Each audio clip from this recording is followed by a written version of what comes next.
Assalamualaikum warahmatullahi wabarakatuh. Salam sejahtera adik-adik. Perkenalkan, nama saya Rama Wisnu Wardana, SHMH. Kali ini saya memberikan materi mata kuliah Hukum Asuransi. Nah, adik-adik, di pertemuan pertama ini ya seperti layaknya perkuliahan yang lain, ada kontrak kuliah terlebih dahulu. Pengantar, saya juga nanti akan menjelaskan tema-temanya. Monggo silakan. Ya, mari.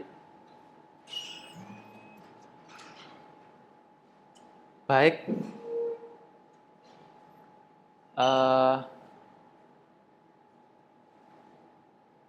Adik-adik,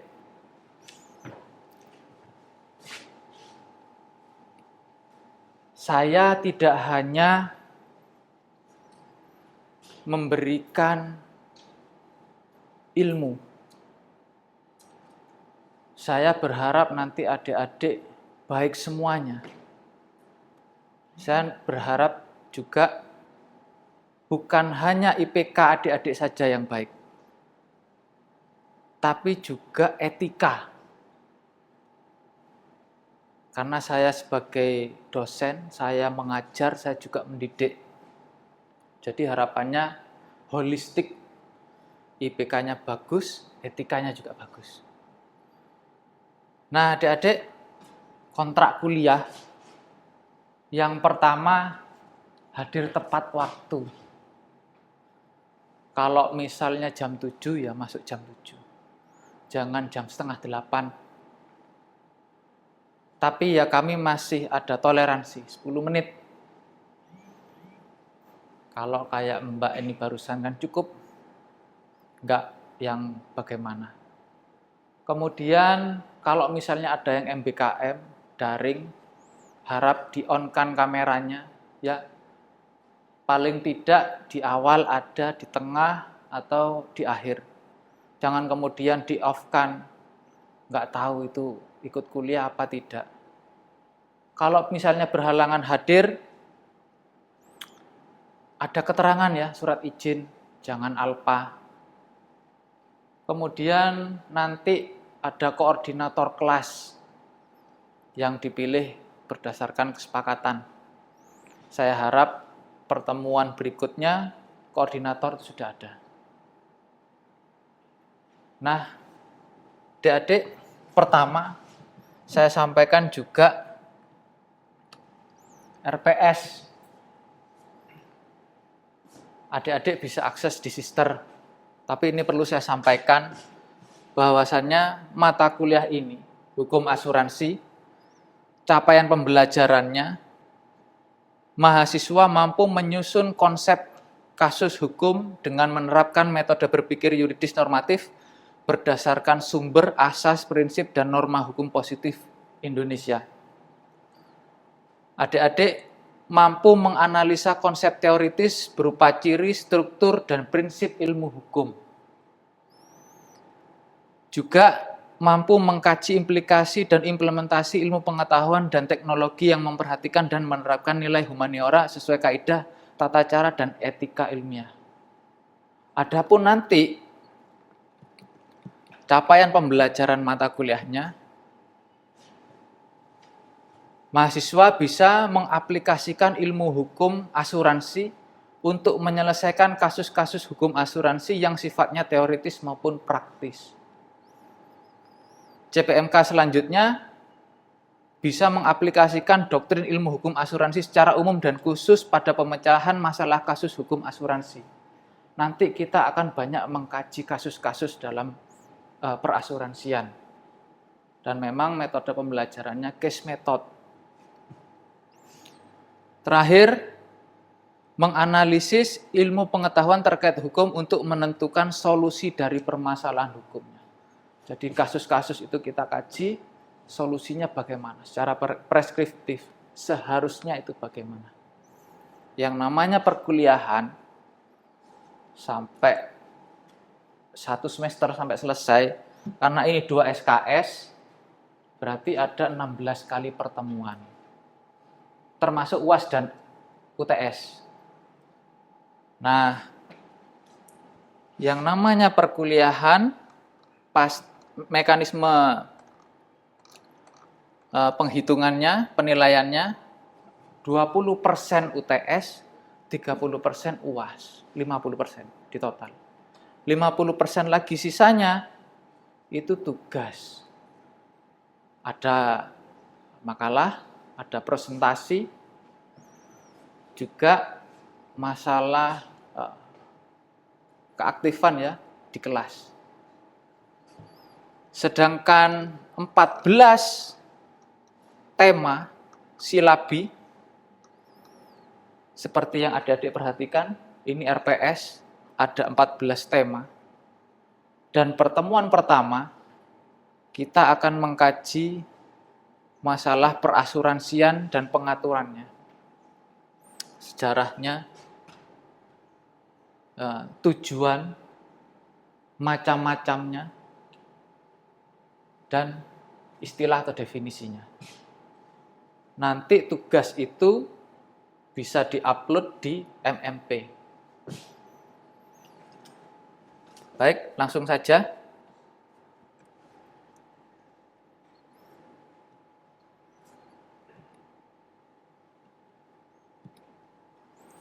Saya yakin pasti adik-adik pernah atau familiar dengan kata asuransi. Familiar ya? Pasti. Ada asuransi kebakaran. Kita baca berita, lihat reel atau di TV, asuransi kematian, asuransi pendidikan, pasti familiar. Banyak sekali asuransi itu. Tapi sebenarnya asuransi itu apa sih? Ada yang sudah mengerti? Adik-adik? Asuransi, tapi pernah dengar ya? Oke. Kalau kita lihat jenisnya,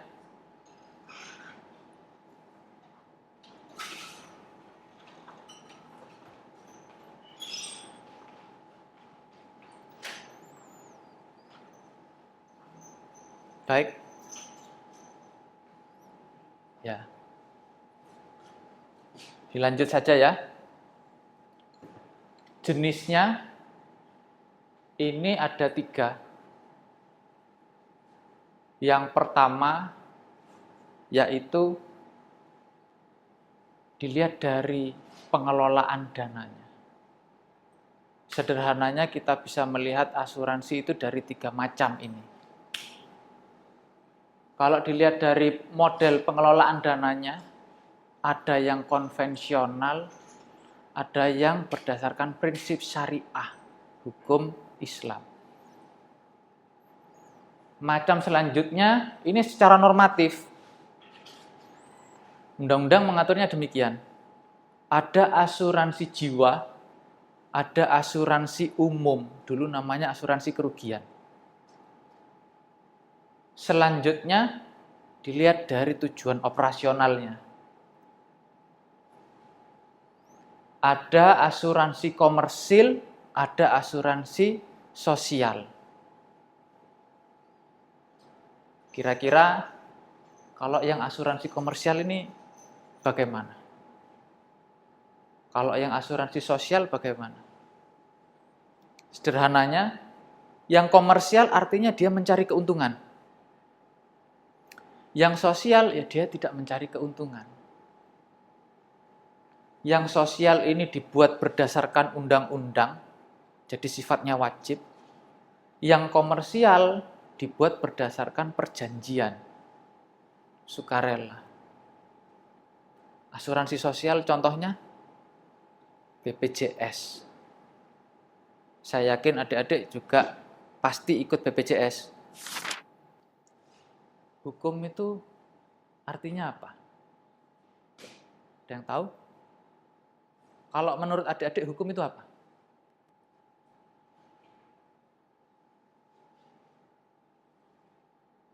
Hukum itu apa? aturan. Yang lain? Mbak, hukum itu apa? Beberapa aturan yang mengatur pola kehidupan manusia dan makhluk. Baik. Ada lagi? Hukum itu seperangkat aturan yang berisi perintah dan larangan, serta ada sanksi bagi yang melanggar. Itu secara etimologi hukum. Kalau asuransi, nah, tadi adik-adik sudah mengerti jenis-jenisnya dari sekian banyak. Kalau kita berbicara asuransi, kita berbicara tidak lepas dari risiko. Risiko itu ya kerugian, apapun itu, yang tidak menyenangkan, tidak enak, itu risiko. Nah, orang hidup ini nggak lepas dari risiko. Banyak risiko. Nah, cara menghadapi risiko itu bagaimana? Macam-macam.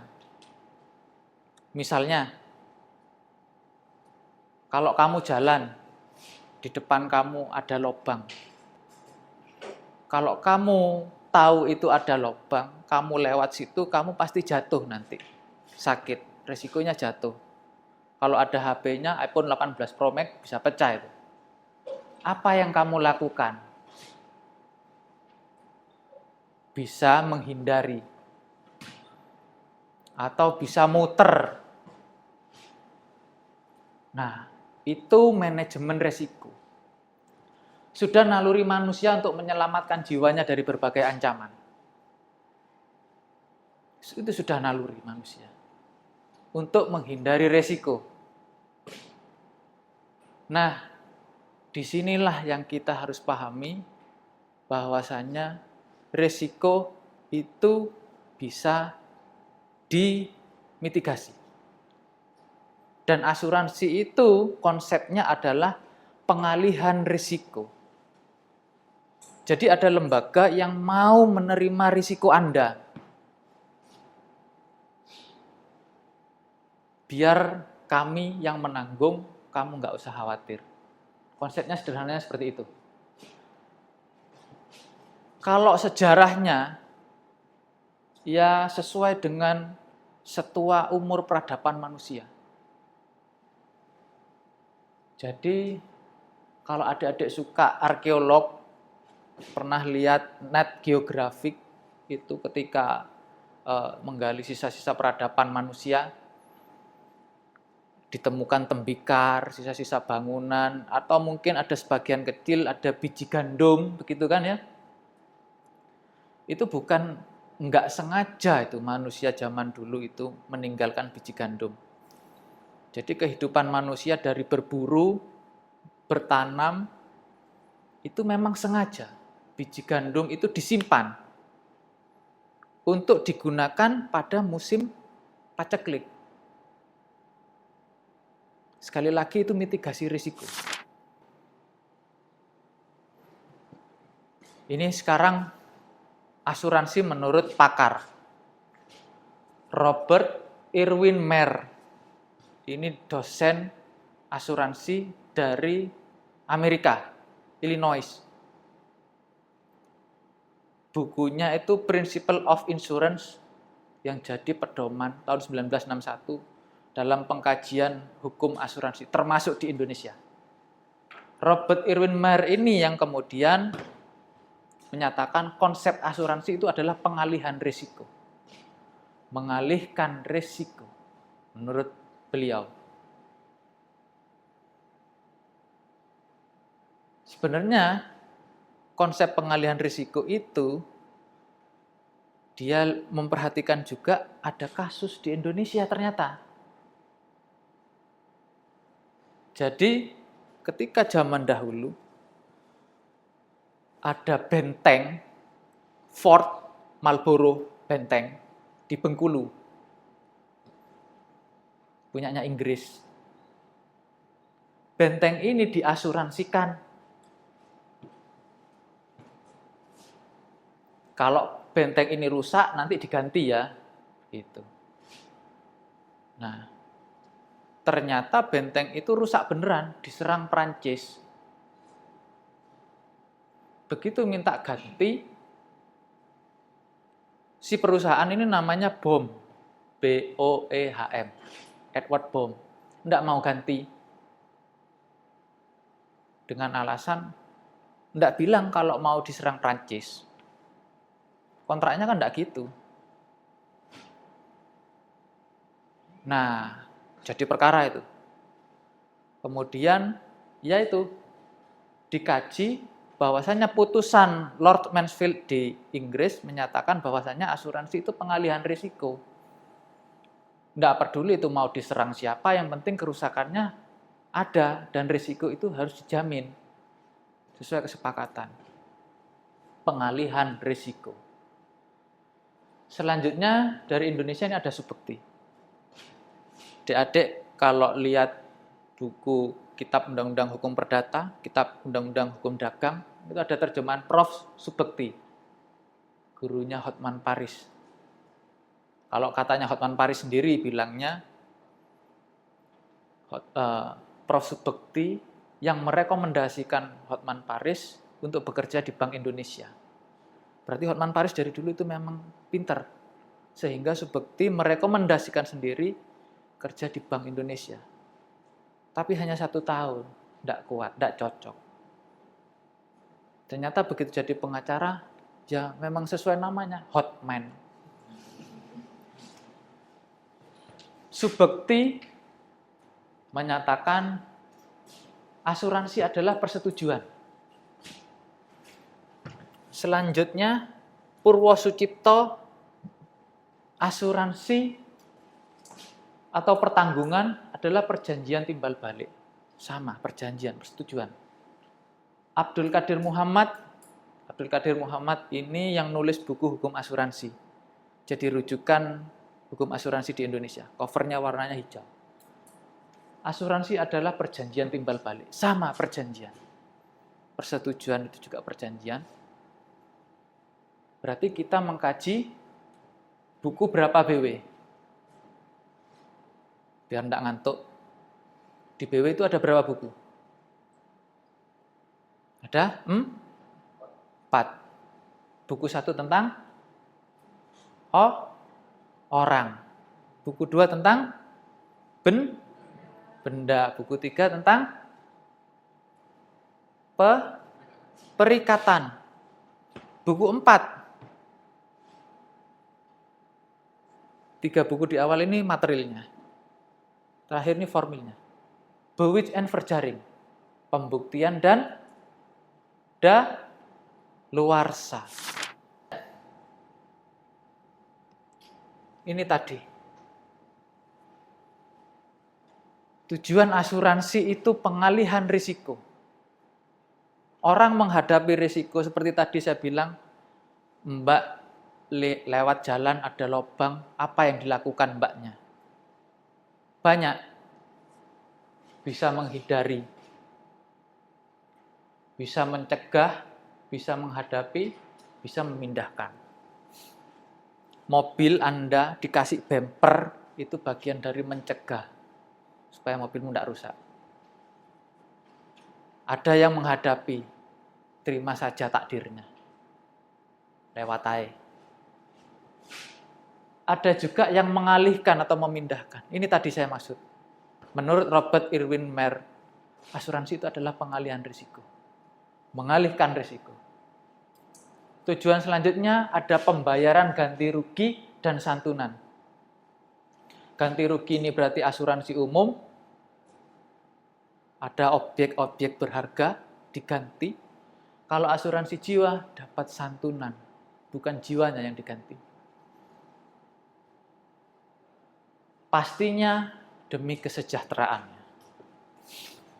Bagaimana dengan manfaat? Selanjutnya, regulasi di Indonesia. Seperti yang adik-adik perhatikan, kalau membicarakan hukum asuransi ada di BW, Kitab Undang-Undang Hukum Perdata. Tapi cuma 1 pasal. buku setebal itu hanya satu pasal, 1774 BW, yang menyatakan perjanjian untung-untungan antara lain pertanggungan, itu tadi, bunga cagak hidup, dan perjudian. Di bawahnya ada catatan, yang pertanggungan tadi akan diatur lebih lanjut pada buku selanjutnya. Artinya pertanggungan itu diatur di buku selanjutnya, WVK, Kitab Undang-Undang Hukum Dagang, dari pasal 246 sampai 308. Artinya apa? Lex spesialisnya. KUHD ini lex spesialis derogat lex generalisnya dari pasal 1774 itu. Selanjutnya ada Undang-Undang Nomor 40 tahun 2014 tentang perasuransian. Perubahan dari undang-undang yang lama, Nomor 2 tahun 92 tentang usaha perasuransian. Ini pun diganti. Ada yang namanya Undang-Undang Omnibus Law Sektor Jasa Keuangan. Namanya Omnibus Law, semuanya masuk. Tapi khusus sektor jasa keuangan. Undang-Undang Nomor 4 tahun 2006 tentang P2SK. 2026, baru. Ini mengganti undang-undang sebelumnya, P2SK. Nomor 4 tahun 2023. Asuransi juga masuk di situ. Nah, ini yang akan kita kaji. Hukum perasuransian diatur di sini. Kalau adik-adik memperhatikan KUHD, yang namanya asuransi tadi yang sudah dibilang perjanjian. WVK mengatur itu. Pasal 247 itu menyebutkan ada asuransi jiwa, ada asuransi kebakaran, ada asuransi pertanian, dan ada asuransi laut. Artinya perjanjian asuransi digolongkan menjadi perjanjian nominat atau inominat.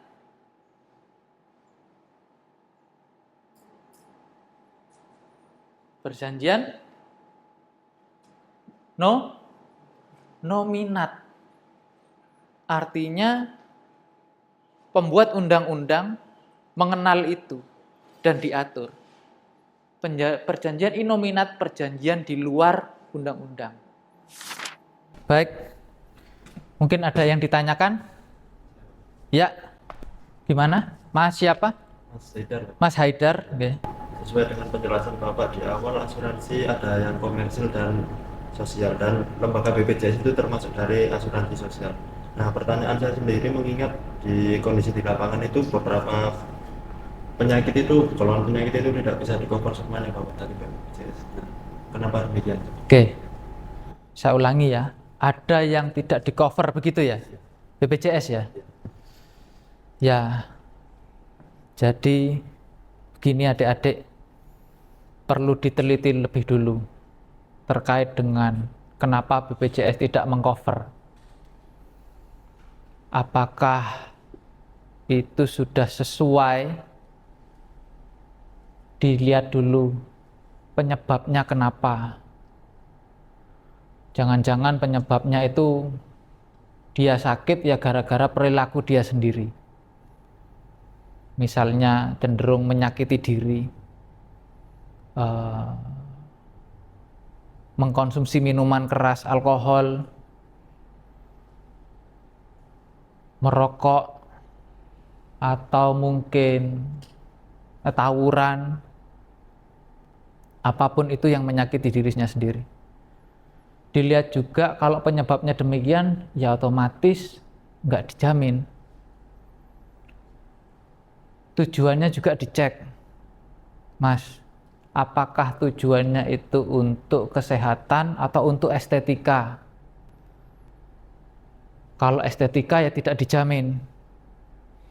Di filler, di behel,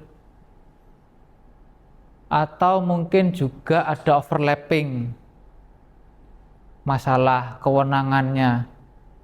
Kalau kecelakaan kerja itu kewenangannya BPJS Ketenagakerjaan, bukan BPJS Kesehatan. ya nggak dijamin. Itu yang harus diperhatikan terlebih dahulu. Atau jangan-jangan prosedurnya nggak dipenuhi, karena banyak yang nggak bawa merasa dijamin, di cover BPJS, langsung ke pelayanan kesehatan, tiba-tiba ditolak. Karena misalnya keanggotaannya tidak aktif, ada hutang-hutang yang belum dilunasi, tanggungan-tanggungannya yang nggak dijamin. Kira-kira demikian Mas ya. Ada lagi? Ya?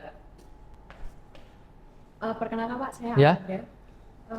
Tadi kan dijelaskan asuransi adalah persetujuan atau perjanjian timbal balik yang melibatkan dua pihak. Tetapi kenapa banyak terjadi kasus penolakan sepihak dalam klaim asuransi? Oke. Penolakan klaim sepihak, klaim asuransi, itu yang umum terjadi. Banyak perusahaan asuransi yang ketika tertanggung mengajukan klaim ternyata ditolak.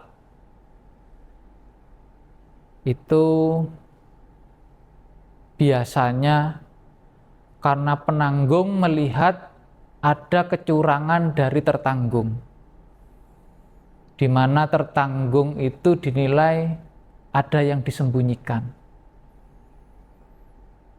Misalnya dia menjaminkan objeknya, ternyata dari awal objeknya itu sudah rusak. Otomatis yang dirugikan kan penanggung. Ada yang namanya misrepresentasi, di mana tertanggung itu ketika dimintai keterangan itu berbohong. Kemudian misalnya ada yang namanya non-disclosure, di mana tertanggung ini nggak bilang, padahal dia mengetahui. Itu bisa diindikasikan sebagai bentuk kecurangan sebenarnya. Jadi kalau dalam asuransi kan perjanjian, maka berlaku yang namanya batal demi hukum. Itu dasarnya. Nitah van rechtswege, batal demi hukum, karena ada kecurangan sehingga merugikan salah satu pihak. Biasanya yang digunakan oleh penanggung untuk menolak klaim itu kan ada dasarnya. Dia berangkat dari pasal 251 WVK. Kalau ternyata tertanggung ditemukan tidak memberikan keterangan yang benar terhadap fakta materialnya, bahkan penanggung berhak menerima preminya, nggak dikembalikan karena ada indikasi melakukan kecurangan. Tapi semenjak adanya putusan MK nomor 83/XII PUU XII garing 2024, ada putusan yang menyatakan pasal 251 itu tadi inkonstitusional bersyarat. Jadi kalau menurut Cornelius Simanjuntak, makna 251 WVK itu harus dipahami perjanjian asuransi kalau tidak memberitahukan fakta material sejujurnya bisa dibatalkan dengan syarat ada kesepakatan kedua belah pihak. Jadi selanjutnya diharapkan kasus-kasus menolak klaim itu nggak akan terjadi lagi. Tapi yang pasti para pihak harus memiliki itikat baik. Tertanggung itu menyampaikan informasi sejujur-jujurnya, penanggung juga menyampaikan informasi sejujur-jujurnya, supaya tidak ada lagi misrepresentasi. Kira-kira demikian, Mbak ya. Baik.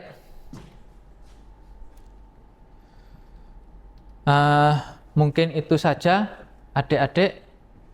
Terima kasih atas perhatiannya. Kita ketemu lagi di pertemuan selanjutnya. Saya akhiri, wabillahi taufiq walhidayah. Wassalamualaikum warahmatullahi wabarakatuh. Waalaikumsalam.